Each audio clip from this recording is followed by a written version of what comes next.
Just move yourselves over to the side for a minute. This winter, one of Britain's busiest NHS trusts opened its doors. We have to look after the patients, whether they come from Buck Palace or the Park Bench. To show us what's really happening inside our hospitals. We've got lots of patients now competing for an unknown number of beds.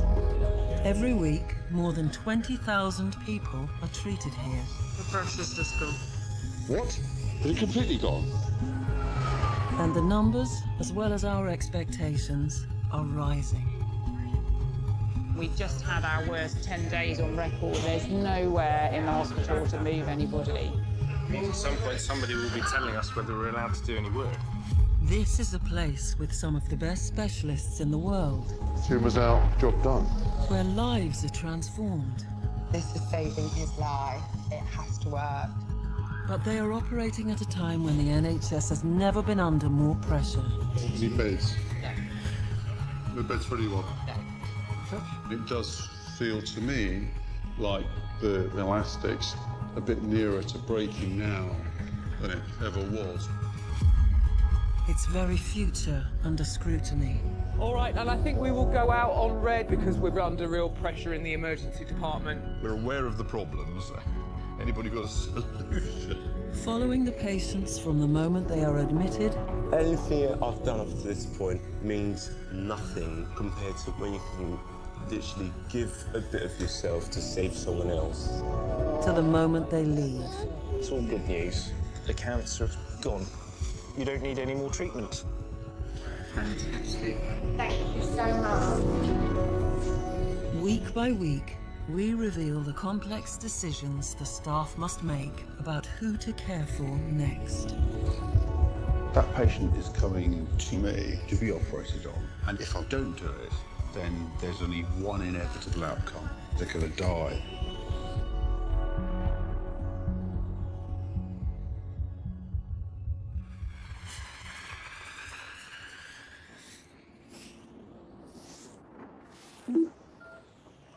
Say your name and then press hash. St Mary's.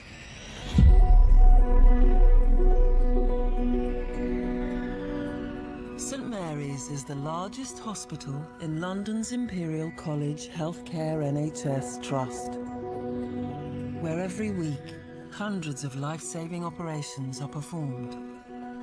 Today, a team of expert surgeons is preparing for one of the most challenging operations they will carry out this year. The team is led by consultant vascular surgeon Colin Bicknell. Shall I load the scans up then? It's taken 2 months to coordinate the diaries of the highly skilled surgical team. Just for this one operation, the people that we need: 4 consultant vascular surgeons, 1 cardiac surgeon, 2 expert perfusionists, 3 anaesthetists, 1 general surgeon, and our expert nursing team. That's purely in that theatre. The patient is retired software engineer Peter Lai. I really want to have it done now. I know, well, so do I. Although I'm frightened to death, but at the same time, I want you to have it done. Yeah, otherwise you can just suddenly have rupture and drop dead in the street. That's right, yeah. Mr. Lai, 60 years old, had a dissection, type B aortic dissection, 15 or 20 years ago. And he had a continued dilation of his false lumen. It's been amazing, the bringing together of all this expertise just for Peter. And then, it was around about 10 years ago, he got a carotid subclavian bypass and a thoracic stent from the innominate down to the diaphragm. But he's continued to dilate. This will be his 9th operation. They're actually going to open his aneurysm up. They're going to take all the clotted blood that's accumulated there in all these years. It should really fix his aneurysm for good. So we've got no choice, and we said we'd operate, and we've been through the risk lots and lots. You know, certain death if it ruptures, so we've got to do something. Yeah. It's still very scary, isn't it? Well, But anyhow, that's good. I'm glad you're always... you have to go through it. Hope for the best. Yeah. We just need the luck. Yeah, that's right. Yeah. While Peter appears well, his scans tell a different story. This is the right lung, which is normal and healthy. This is the left lung, but it's filled up completely by this aneurysm. If it bursts, he'll lose a tremendous amount of blood in his chest quickly and he'll die. An aortic aneurysm is a ballooning of the main artery out of the heart. At 12 centimetres, Peter's aneurysm is so large that St Mary's is one of the few places in the UK capable of repairing it. He's had multiple operations, and I've been involved in approximately half of them. He's lived through this condition for many years. He knows the dangers that are there. The only word for Mr. Lai in the face of this adversity is calm. He's actually a remarkable human being. I'm not sure whether I personally would have taken all of this quite so well. I have no choice, basically. I just go along with whatever is required. I just want to get over and done with. My wife is very worried, but I don't worry. I always believe there's nothing to worry until there's something to worry. Peter needs a bed on a ward ahead of his operation tomorrow. But currently, the hospital is experiencing very high demand for its 301 adult beds. Empty beds wise, so we have one bed at the moment on Grafton. A smattering of confirmed discharges, but nothing else. We've got a number of patients needing placement, and we're still awaiting a plan, yeah? Capacity-wise, is this the worst you've ever seen? This is really bad. I mean, I'm sure it has been worse, but this is particularly bad. As soon as I get anything, I will give you a call. What's the latest you can wait? Well, all right, we'll see what we can do. All right, bye. Oh, my goodness. It's the responsibility of Site Director Leslie Powells and her team to allocate beds for patients. It's not going very well. I mean, we're sort of getting there, but for every bed we give, we've got 3 other patients waiting.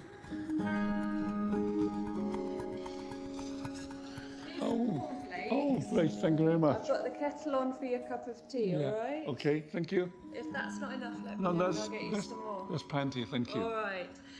We're just trying to sort out a bed for you. Okay. So there might be a bit of a wait. We also need to take some more blood from you. I'll Right. wait until you've had your breakfast. Okay. All right, see you later. Thank you. I think everybody's acutely aware that this man needs his surgery tomorrow. If this was an ordinary case, I would say the chances of him having his surgery is very slim, because his is a particularly big case that's required an awful lot of organisation to get the all the various members of the operating team together. It could be that senior managers in the hospital managed to find him a bed somewhere. As well as a bed on a ward tonight, Peter will need a bed in intensive care tomorrow because of the seriousness of his operation. Well, it's such an invasive procedure, it's massively traumatic. It's a long operation, a big area of dissection, and then, of course, we may have to rewire all of the blood vessels in his body. Mr. Lai. Hello. Hello. Can I come and steal some blood from you? I'll show it here. Yeah, if you wouldn't mind taking a seat. So, what's the situation now? We're hoping that one of our patients will be ready to go home later on today, and that would give us a bed for you. I'm more concerned with the bed at ICU because if that's not available, then there's no, the op can't go ahead. It's been requested. Yeah. Okay. Whether it's available or not, I don't know. All right.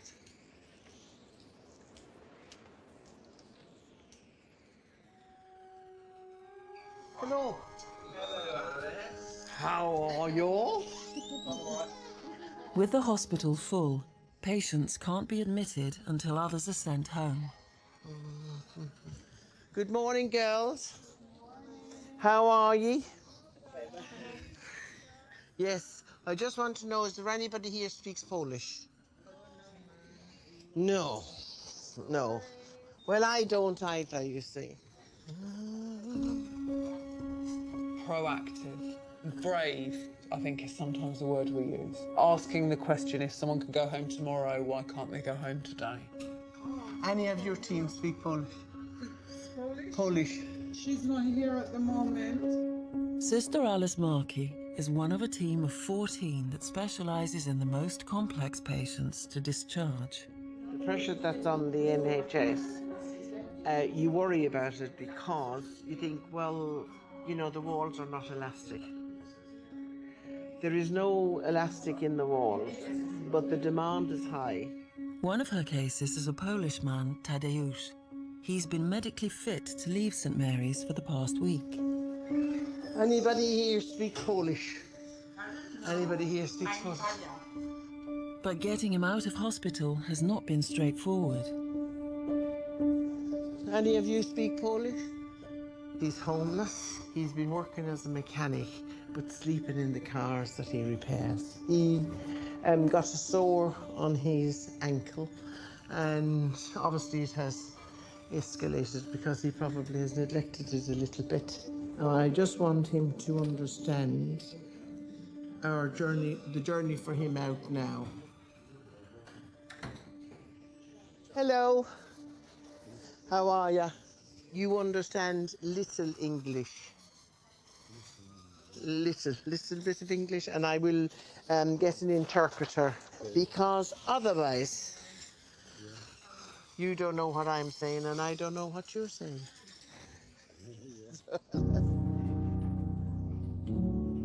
Why is it that you can't just discharge a homeless person? Because, I mean, you need... You can.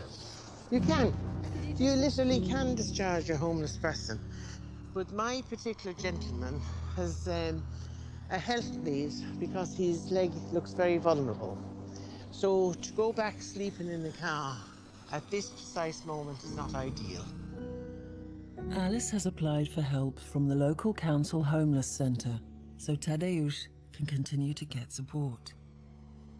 But until an appointment is available, he'll remain on the ward classed as a DTOC, or a delayed transfer of care. So that could be a patient who's waiting to go to a nursing home, homeless, awaiting placement through a homeless persons unit. So any number of people kind of on that spectrum who are delayed, not by us as a hospital, so they're ready to go, and we're just waiting. 28 today. Last week I think it was 35 at one point. That's quite a decent number of people that... It's extraordinary. That would be in effect me going upstairs now, clearing one of our main wards out completely and going, there you go, 28 empty beds for you to admit into. So that would be today's problems solved.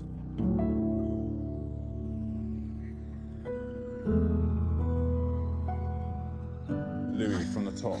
Our gentleman that fell over whilst on a business trip, doing very well from a medical perspective. I've seen him mobilising along the corridor on his own yesterday, so this man doesn't need to be in hospital. In one of the hospital's general wards, consultant David Shipway and his team are also trying to identify patients to discharge.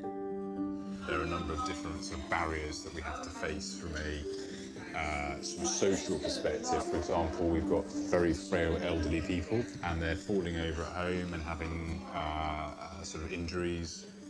And then we have to make the sort of decisions about whether it's reasonable to get them home or whether it's not. So E3, Dorothy, so she's a fracture of the leg. We've made some more changes to her medication, and basically we will see how she does over the next, say, 24, 48 hours. I'm here because I broke 2 bones in my ankle. Been here for nearly 3 weeks. 91-year-old Dorothy, or Dolly as she's known, is one of the hospital's oldest patients. I feel good in myself. I do. I feel as though I could get up and walk, you know, the way I am. But I can't because I've got a broken ankle. Can you take a few deep breaths for me, please? Can you take a few deep breaths for me? So through your nose and out through your mouth. Are you happy to be here? Yeah, I am really, because I'm getting the treatment I need. I mean, I don't know if you want to know, but for instance, I passed out this morning and they was all there to rally round to, you know, bring me round and see to me, whereas if I'd have been at home on my own, I don't know what would have happened. I really don't. It might not be necessarily dangerous to someone that's like me or you. However, to someone at her age, her fantastic age, it's quite dangerous for her to be on her own. Dolly is waiting to be moved to a community hospital where she will convalesce until she's well enough to go home. Dolly, are you in any pain right now? No, love, I feel fine. Jess, I feel, honestly, really. Sometimes patients stay here longer than they need to, but we haven't got necessarily this middle ground right now in between a hospital and a home. So that bed's being used.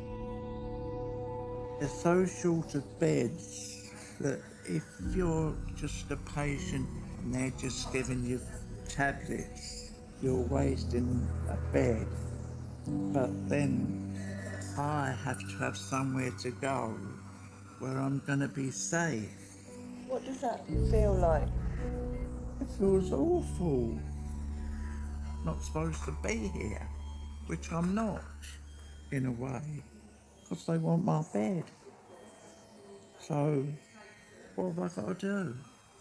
I feel guilty, because I've got nowhere else to go. I bought you some shower gel. Just in case. Yeah, in case. Well, I don't know where you're going to end up tonight. Peter and his wife, Diana, are still waiting to see if he'll get a bed on a ward before his operation tomorrow. I'm quite happy sitting here rather than sitting in the bed anyway. Nice and bright here and quieter. Yeah, it's not busy here, is it? It's just quiet. We married in 1980, so 36 years. Where did you go to meet? At college, there was volleyball at lunchtime, and he was playing, and so it was mixed teams. And he actually was the only boy who would pass the ball to women, because he is competitive, but he's fair.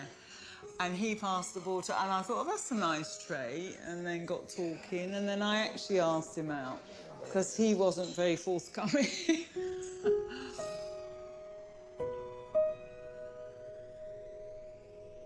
I love him as much today as I ever did. I want to be there for him. I do my best for him. I wish I didn't cry all the time, but I do. But in every other way, I try and help him, yeah, and protect him. And, yeah, I've just found it very difficult, the whole journey, because he's a very special person. So, it has been difficult. You know, I just wish I was stronger, but, you know, I've tried to be strong for him. But luckily Peter's really, really positive. And so I try my best to be, but he understands I'm not like him. So it's difficult. We want a bed for him overnight tonight. How's that looking? Not too good at the moment. At the moment, the ward is full. There may be one discharge. It's a patient that's been looked after by a different team. So we're waiting to hear from that team whether this patient's fit for discharge. If that patient goes home, then we'll have a bed for Mr. Lai.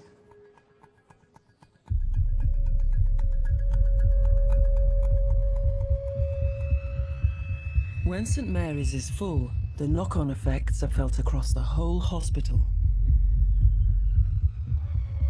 For every discharge that we've planned for, we usually automatically allocate that bed to someone else.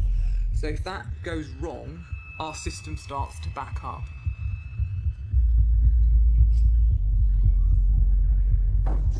So why is this bloke still here?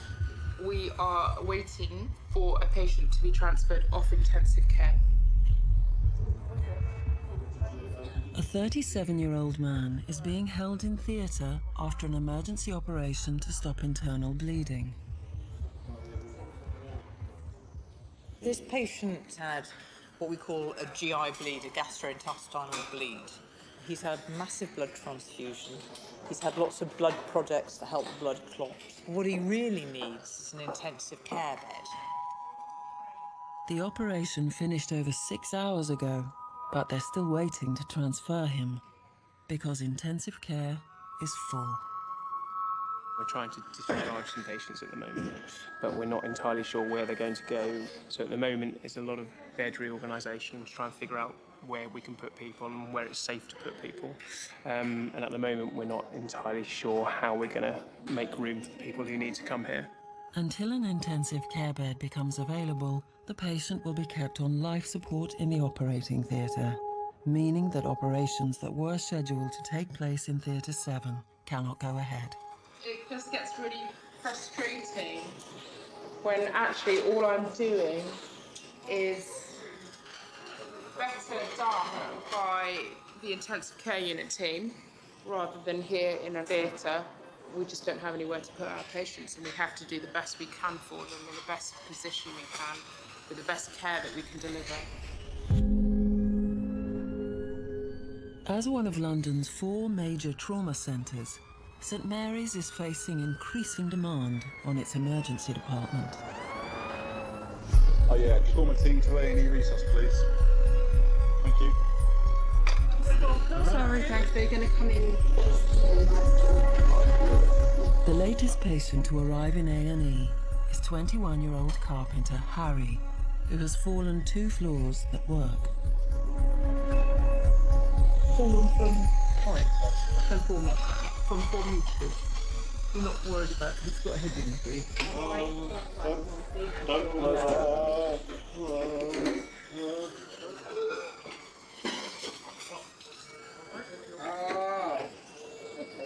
Well done. It's just some oxygen. It's just a Harry. Please! Harry. You fuck that shit! Fuck off! Alright, Harry, you're okay, you're okay. You're okay. Fucking hell, stop it! Alright, sweetheart. It's okay. Please, Harry. Alright, do you really, really well? I know it's horrible. Harry's agitated behaviour suggests he may have a brain injury. Okay, tube, intubate. He is anaesthetised and his breathing is supported so the doctors can ascertain the extent of his injury.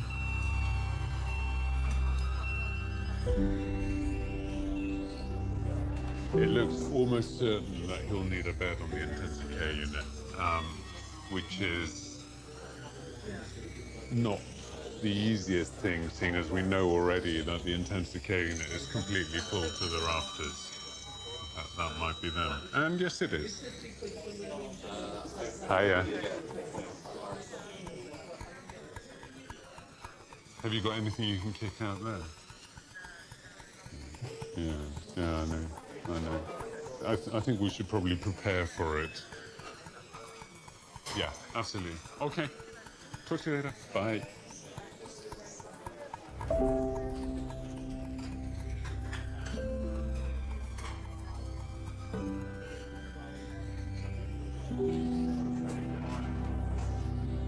Is it always like this? We've always had times when it's been like this. The emergency service has peaks and troughs in demand like that, and the peaks and troughs are going up and up and up. There are times when I start thinking, whoa, okay, if another thing happened now, the system would break, and we'd be in really, really serious trouble. Scans will help to determine how serious Harry's injury is and whether he needs one of the sought-after intensive care beds. Debbie. Okay, Debbie, we'll expect to see you soon. Thank you. Bye-bye. Mum's on the way.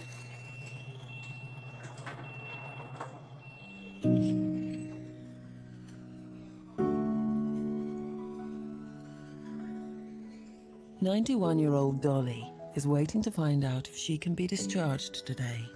There we go. Mrs. Jackson, nice to see you again. When we saw you earlier on this morning, you were looking pretty unwell. Now, as you know, we'd hoped to get you home later, well, not home, but to Willesden Community Hospital this morning for a bit of rehabilitation and some convalescence. But I think, given that you had your collapse this morning, we should probably keep an eye on you here. Yeah, I think I'd be better off. So I think what we're going to do is hang on to you for at least another 24 hours, and then we'll send the referral again to the rehab hospital. But unfortunately, because they've given the bed up to another patient this morning, we might end up having to keep you in here for a few more days while we wait for it to come up again. Okay. Okay? Okay. Very nice to see you. Bye-bye. The problems that we face can only be solved, really, by social services creating spaces for people in accommodation, be that for homeless, drug users, or for people waiting rehousing, or for nursing homes. There's a big disconnect between the NHS and social services, and the NHS gets blamed quite a lot for problems in the community, which are really sort of slightly outside of our remit and outside of our control. One of those things. Sometimes it happens. But otherwise, you look good, isn't it? Okay, then. All right, I'll see you later then. It's good at least you are with us, no problem. We take it from there. Thank you.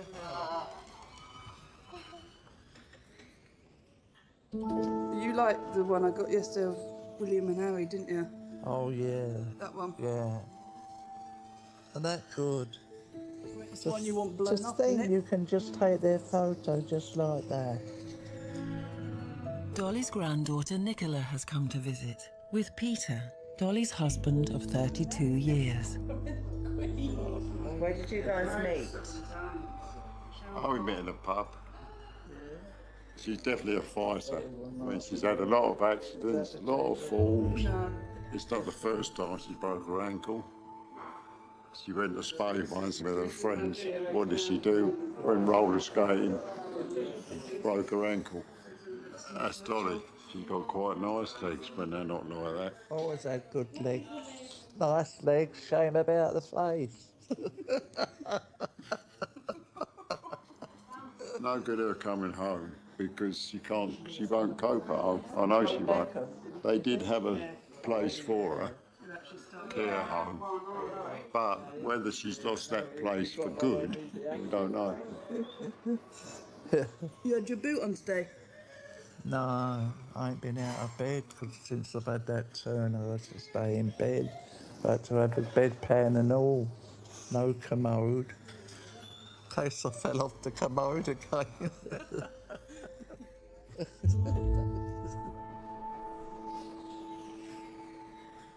After receiving emergency life-saving surgery in the early hours of the morning, the patient in Theatre 7 is still waiting to be transferred to intensive care. So the promise of a bed at 2:30. So we just called ITU. Maybe another hour and a half. So this is exactly what our problem is. So We promised a bed at 2:30 on intensive care, but unless intensive care can move the patient that's in that bed space onto the ward, we don't get anywhere. You're waiting for the dominoes to all line up and all fall at the same time, and it takes hours in the NHS for that to happen. Hello, Alice. I've come to see my little man. Alice's patient Tadeusz has got an appointment at a council homeless centre.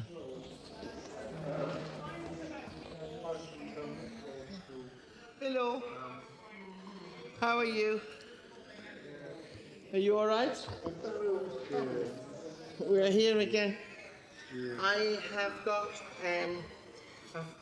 one of the chappies that work here to come and explain about, your homelessness. So that you and I can have a chat. Yes? That's okay. I just want him to know exactly what we're doing for him. Rather than wait for the hospital's translation service, Alice asks a Polish colleague from the transport department to help. This gentleman states he has no place to live. What I do need to know from him is that how does he live now that he is homeless? Who supports him? Does he have money? So ask him that. Kościoła, żeby ktoś wytłumaczyć. Mówią, że tutaj Pan mówi, że chce Panu pomóc, żeby Pan doszedł w pełni do siebie, bo już Pan chodzić może. You look after your patients as if they're your family, and I mean, your family are not straightforward. There's some challenging people in the family as well as everywhere else. But hey, you would deal with it, and I think that's how it should be. It's difficult because he doesn't have any place to go. Does he have any friends? Oh, it's difficult. He doesn't have anyone. Nobody knows you? No friend at all? He doesn't know really what he has to do and where he has to go really, and he doesn't have any place to go now. We try to do the best we can, but unfortunately, when patients come into hospital, they think hospital will sort it all out. Every bit. That's why I say I don't go around with a block of flats or a bungalow in my pocket. Wish I did, but I don't.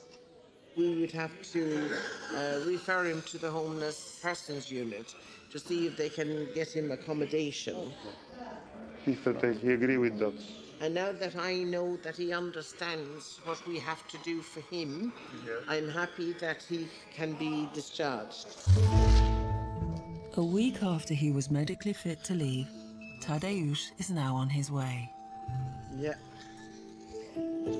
Toe touch. Our code of professional conduct states that we look after the patients in our care. Whether they come from Buck Palace or the park bench, we give them all the same care. Toe touch. Toe touch.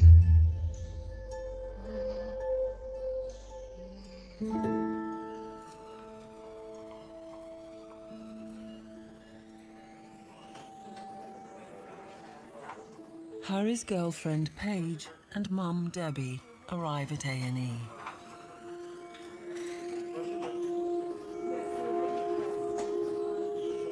I said to the nurse, he's not going to die, is he? And she said, I don't know, we can't tell at the moment. And I thought I was going to die right there on the spot. He's 21 years of age, he's got a little baby. It's just so frightening. And I know he's in the best place, but it is really frightening, really frightening. The scans show Harry's brain injury is not as serious as first thought. But it's still unclear how much medical support he needs and which ward he will be admitted to. We're going to wake him up and fingers crossed we'll be okay. Harry, can you open your eyes, Harry? Open your eyes wide, we'll take the tube out. Just keep taking some nice deep breaths, we'll take the tube out.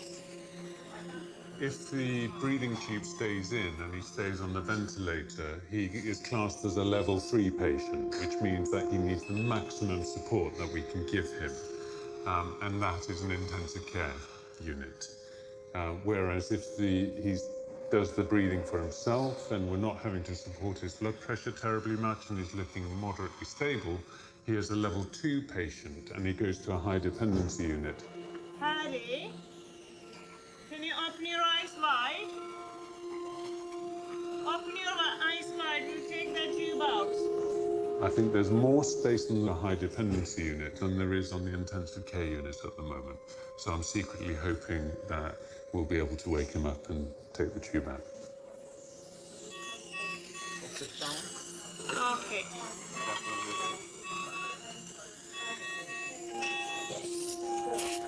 Nice deep breath, big breath in and out.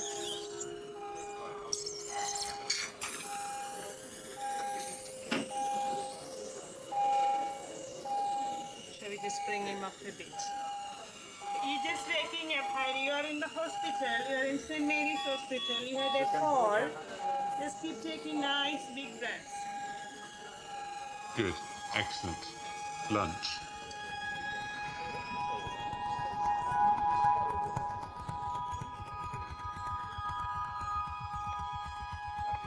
Intensive care has been full all day, but there's been a development. What's new? I discharged one patient. And that was a big relief. Yeah. So we're just preparing for the next admission to come in.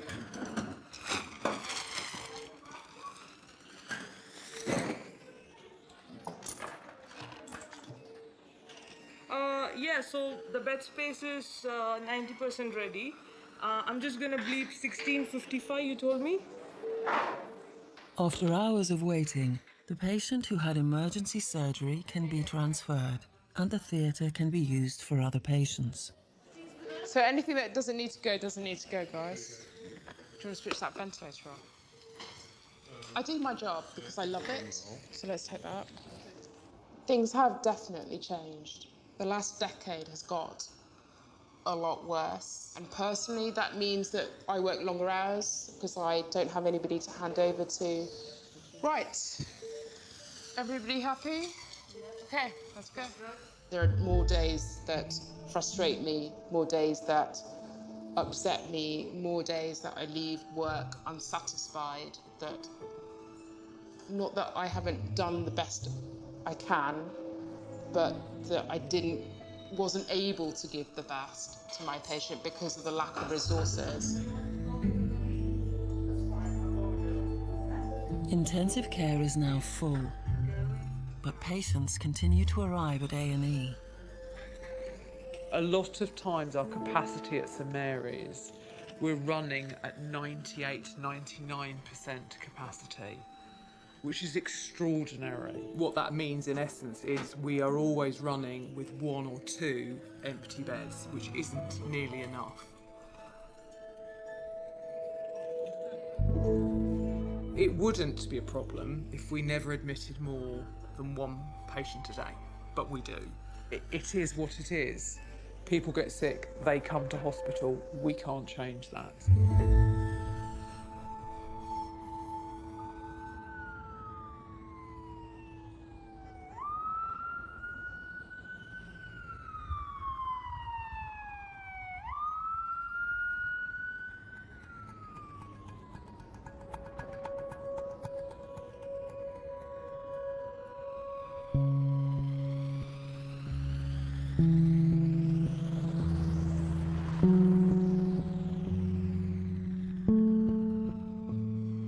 Alright, darling, so I'll wait to hear from you Yeah. tomorrow. Any news, whenever. Yeah, I'll text you. Moved or, Yeah. text or I can ring. Non think of the. Yeah. No. Shall I leave that? No. I won't. No. I'm not kissing him either because I don't want to give him anything. Just in case I want to keep him in tip-top condition. So bye, darling. Bye, Wait see you to tomorrow. hear. Yeah. See you then. Aneurysm patient Peter has been waiting for 9 hours for a bed on a ward ahead of his life-saving surgery tomorrow. I'm on my own now, just waiting. When the night comes, and then it brings the sadness. Yeah. Still, hopefully tomorrow I'm going for the op, and just a little bit of luck. It'd be good to go ahead and get it over and done with, and we can start the recovery. I have some news. You got news? I've got some good news. Oh. We have a bed. Not in this ward, but we'll have a bed for you in about an hour. Yeah. And we won't find out about an ITU bed until tomorrow. We'll do our best for you. Yeah. Certainly. Thank you very much. I shall see you later on. I'm here for another couple of hours. Okay. So as soon as the bed's available on Blanton Ellis ward, we'll come and let you know and walk you over. Okay. Alright. Thank you very much. Alright, see you later. Yeah. Bye-bye. Oh, so that's good news. Got a bed tonight. And so tomorrow, we just need one more good news tomorrow.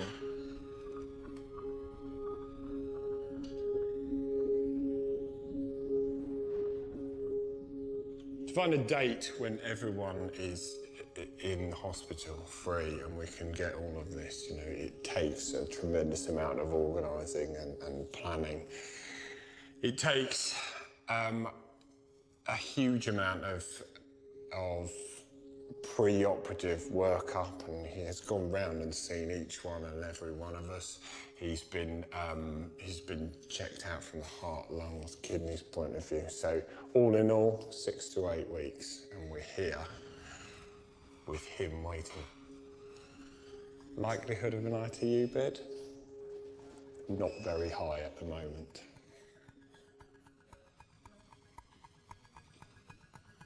The final hurdle really will be tomorrow morning, because you never say never. You don't know what will happen overnight tonight.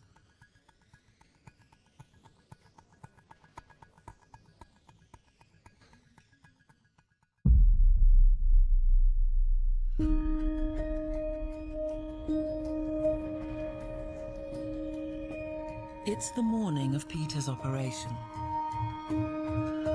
While the team assembles in theatre, Colin Bicknell is on the hunt for a bed for Peter. But intensive care is already full. So what's the order of the day? It's bed management for a couple of hours, and then we'll concentrate on the operation, I hope. So we should be briefing at 7:30, and all come down to the ICU bed. Everything else is ready to go.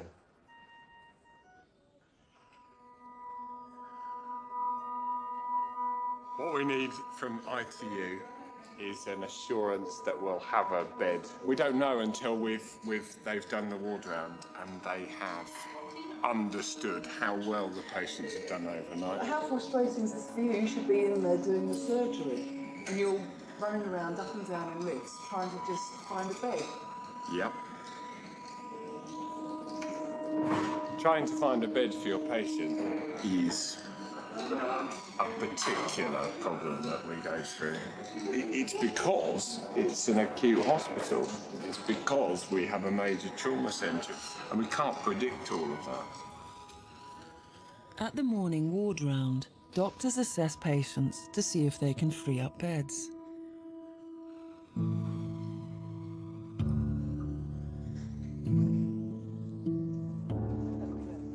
Hello, good morning. My name is Magdalene. I'm a sister in St. Mary's Hospital. We have a lady who is supposed to come to you yesterday. Her name is Dorothy Jackson. There was a delay, and you asked us to call today to confirm what time she can come. Everything is ready, yep. Yes. You look nice today. Oh, thank you.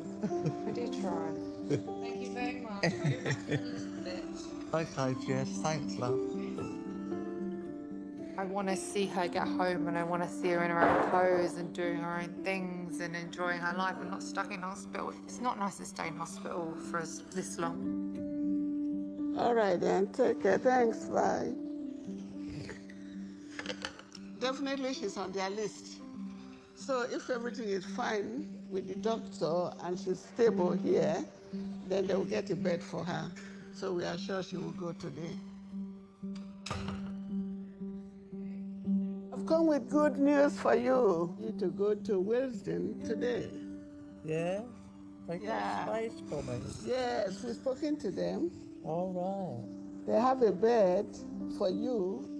Well, that's it then, isn't it? I'm off your books. Yeah, that's good news. Okay, do you want to sit up for me? Just sit, if you can sit on the side of the bed and face me.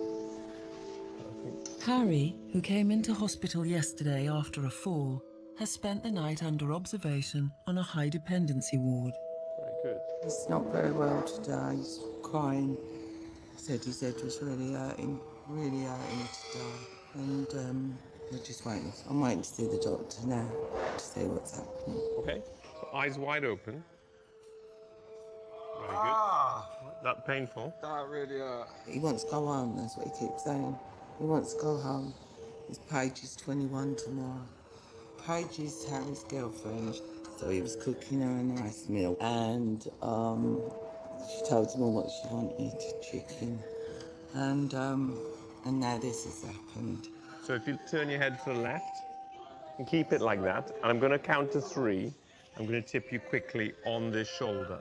We're now going to say that her birthday's next month, and hopefully Harry will feel better. We can all go out and celebrate. Okay, so we'll do it together. On 3. 1, 2, 3, go. Excellent. Eyes open for me.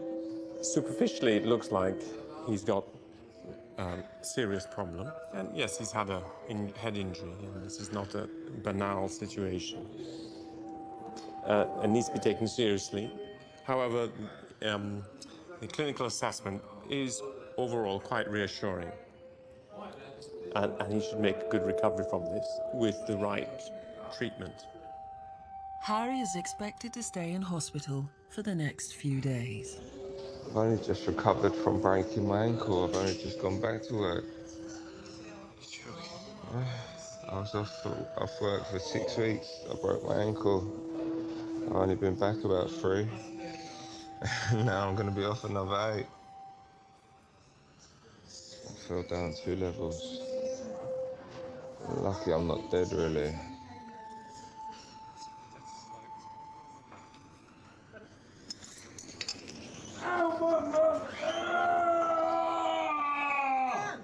Fucking pulled that! When he started swearing a bit, we knew he was still there. That's it.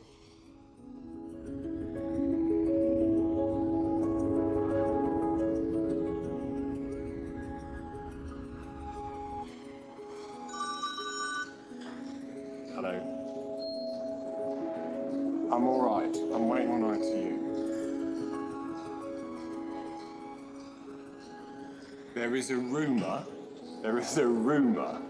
that they have steppable down on the patients.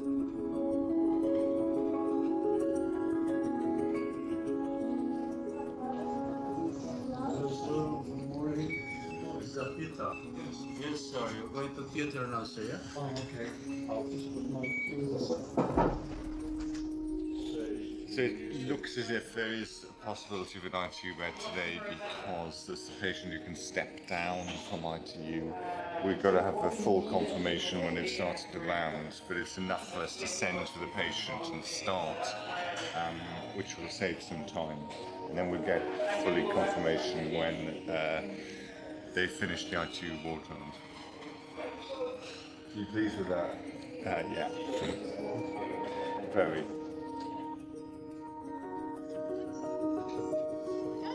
So I won't see you... No. I won't see you again. Probably not. Oh, thank you very much. Oh, I'm coming down with you. Oh, yeah, good.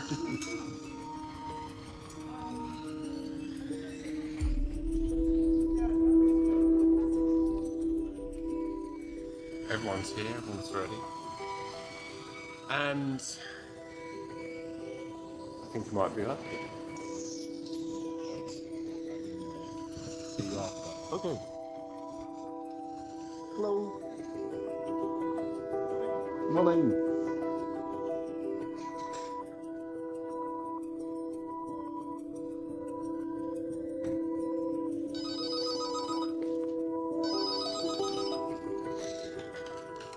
Hello, site operations. Leslie speaking.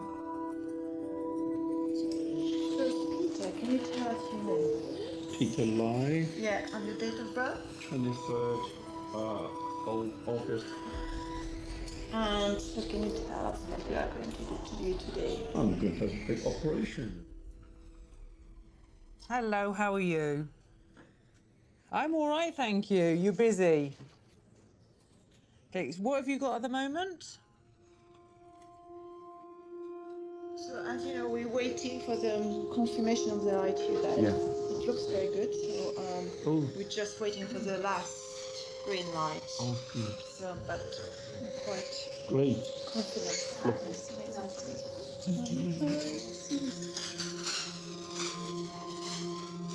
You know that you've got a booked patient, don't you? Okay. All right. All right, thanks, Diana. We'll speak tomorrow. All righty. Bye-bye. Heads up from them was we are not going to have an intensive care bed for our planned elective patient as it stands at the moment. Does your wife know yet? She doesn't know we're going ahead or not. So there's no way I can tell her it's definitely going ahead. This kidney will be up. I mean, it looks, if we were on SOAS, we're miles away from this graph. So that's the left side, yeah? Yeah. Okay, so from there... Gentlemen, just a knuckle. Gentlemen, listen, we've got, Matt's just been talking to Maribel. There is no bed. What? What do you mean? What? No bed, no one to transfer out, and there is no. That's a no-no, rather than no. Give us some time. So the feedback is it's a Is that no. there is a no? You remember me from last I time? remember you I remember last your three name. times. Yeah, 3 times. Yeah, 2 times. I know I've treated you before. And it's a shame to see you back. But how are you? I'm okay, thank you. Yeah? It's good, thank you.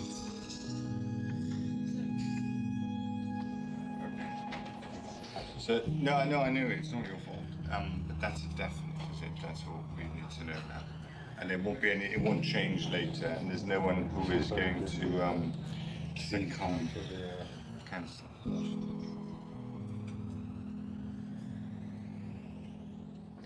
All right. Thank you. Bye. Toast. Definitely not. I'll just go and tell them that it's off. I'll come with you.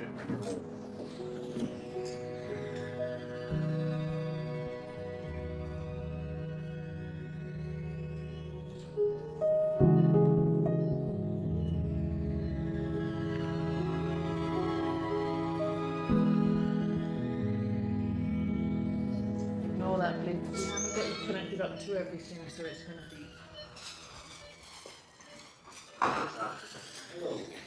Really sorry. There's no bed. Really sorry. Gutted. Of course we're gutted. It's disappointing because you build yourself up, you prepare for it, we're all ready for it. It's disappointing for the patient, you have to let them down. He's going to be going home now. Can you imagine how he feels? Really sorry. Sorry. We tried the best.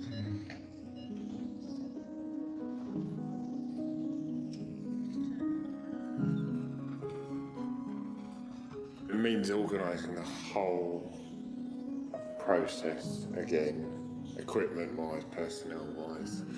It means all the people in the clinics that are coming in a few weeks' time need to be cancelled. All the people that were going to be operated in a few weeks' time need to be shifted around. The whole thing is like a moving jigsaw, and they all get pushed a bit further along. But we have to do this man because of his large aneurysm. There's a risk of it rupturing, so we've got to get him as soon as possible. I felt ready for it.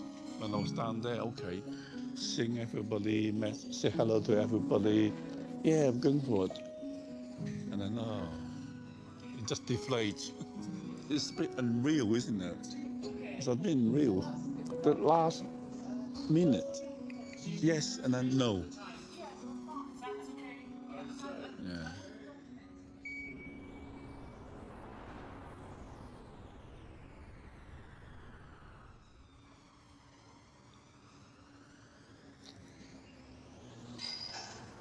So I'm still waiting.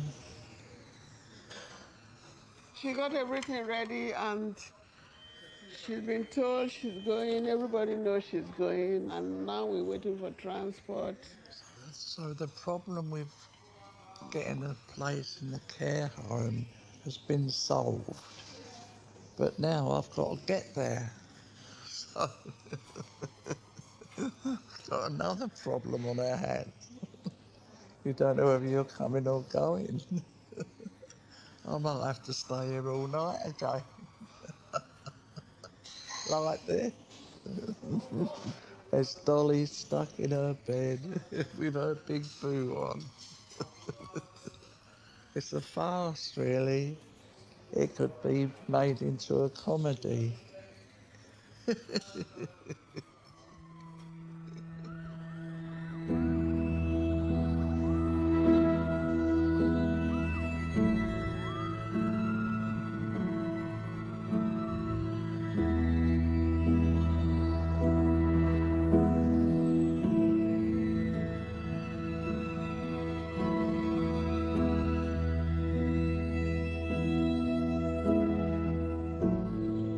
If you work in an acute hospital, you will have cancellations from the high dependency, from the intensive care, from the theatre availability beds. It's inevitable, isn't it? Is it more frequent? I don't know. It feels real every time. It always feels like it's the worst thing in the world, and it always feels like it's happening to you. But we get a lot of work done here, and we're very proud of the work we get done here. You've seen the very worst of it, I think. Young Dorothy. That's me, love. I'm Dave, this is Graham. We've come to take you out. I don't know if you'll have room for me boo, will you? Thank you, love. Thanks to you.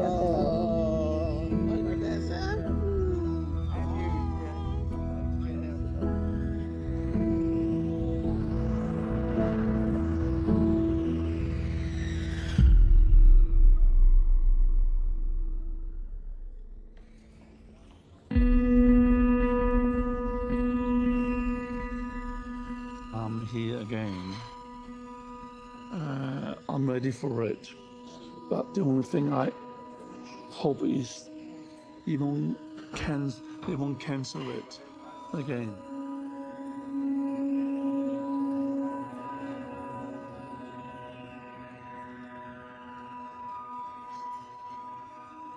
Hello. How are you? I'm okay, thank you. Good. Back again. Back again, yes. In your favourite bed. Yeah. Whereas last time I was telling you that the ITU bed situation is really bad and there were queues of people. This time there are queues of people waiting to come out of the ITU, so I'm rather hoping we are on. Yeah. Good. We still won't know the answer until you're down in theatre, but we'll all be down there with you. Yeah. Well, I'm looking forward to the operation. It means, after 8 years, I feel like I'm part of the team doing this together. You are. We're thinking of renaming the bed and everything. He will stand no chance if it ruptures and he's at home or on holiday. And so he's got to have it done if he wants to live a long and happy life. There's no reason why he shouldn't do if we can get away with this. It's not my journey, it's me and my wife's journey together. I can't say no, not to worry and don't worry about it. I can't do that. But what I can do is to comfort her whenever I can. Okay, let's put the brake on before you hop on. Yeah. Take care, Peter. Thank you. I'll see you later. I'll see you later.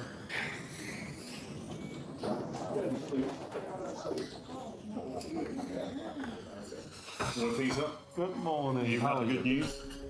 We're on. We're on, yeah. It's brilliant news. I mean, it's great because we can get going early as well, which is a real advantage. You're going to use it now. Happy?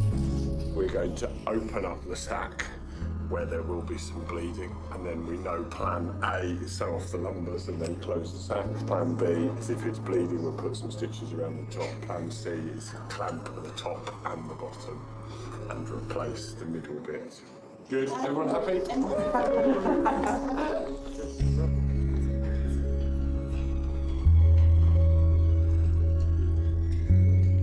So apart from the 7 or 8 surgeons, we've got 3 anaesthetists, a perfusionist, and the scrub team, which is 3 or 4 people, 3 people.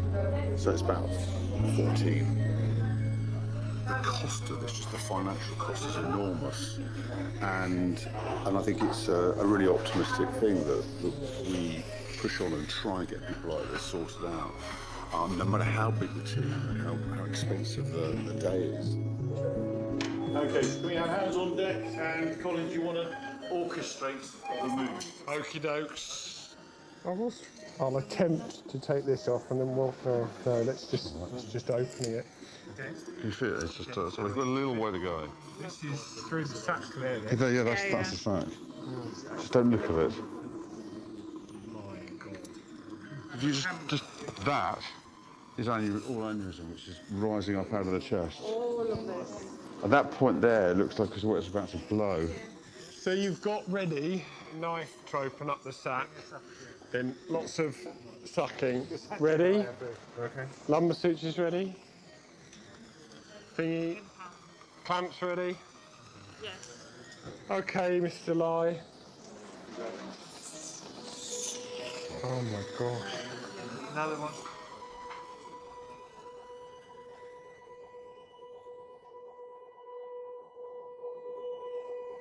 You can't predict how these things are going to go. They're all one-offs, but that went very well.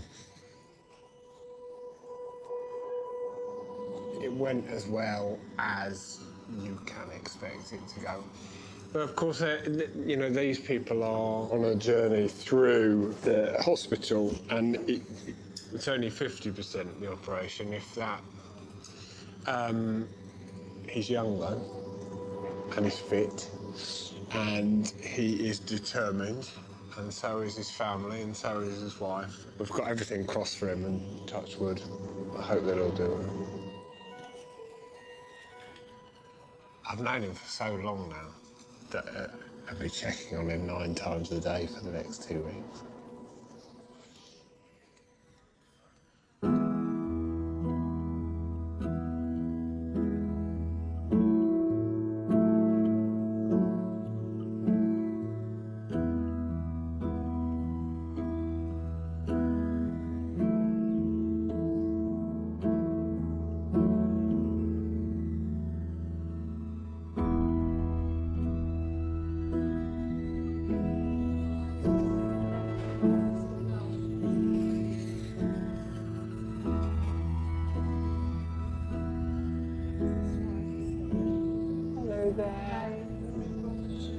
Hello, darling.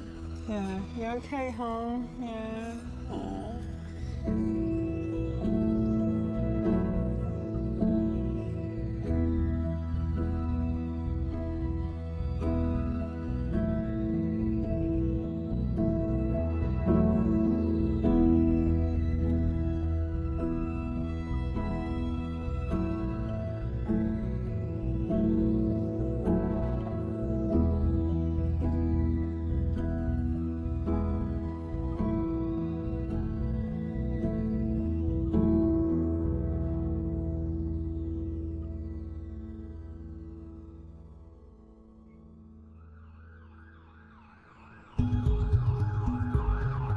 Next time, the team assembles for a life and death operation to remove a gigantic brain tumor. We need to do this today. He's becoming paralyzed. He could die. Thanks for that one. But with waiting lists growing, It's the 4th time I've been here. it's taking months for some patients to see the Trust's top brain surgeon. It's what it is, isn't it? What do you do? Nature of the beast, really, isn't it? And doctors attempt to cure a patient's tremor with a futuristic deep brain operation. The first time I actually saw non-invasive surgery, interestingly, was on Star Trek 30 years ago, performed by Dr. Zulu.